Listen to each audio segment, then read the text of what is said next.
अहिरान बम जो आप टाइटल देख रहे हैं गाना, ये महोदय खेसारी लाल यादव जी का है। अहिरान बम चला बाबा के दरबार में। जब यह गाना अहिरान बम, यह तो एक अंधा भी बता देगा कि यह जातिवाद पर पूरे प्रेरित गाना है। इस प्रकार से जब बड़े सिंगर जातिवाद कर सकते हैं तो नहीं, तो छोटे सिंगर क्यों नहीं जातिवाद कर सकते हैं। अहिरान चला बम, अहिरान बम।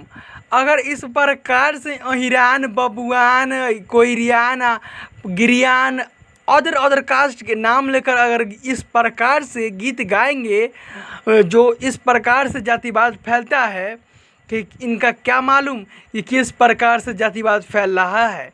और एक बात और, भक्ति ओ बोल बम में अहिरान आ बबुआन जातिवाद, अरे बोल बम में तो अहिरान आ बबुआन मत करो। भगवान धर्म निरपेक्षता भव, सभी के लिए धर्म एक ही है हिंदुओं के लिए, और तुम सभी के लिए अहिरान आ बबुआन करते हो। गजब करते हो खेसारी लाल यादव जी, अभी भी सुधर जाओ। जातिवाद करने से अच्छा है कि सीधा सवट्टा गाओ, अच्छे से गाना गाओ, तुम्हें सब पसंद करेंगे, सब लाइक करेंगे।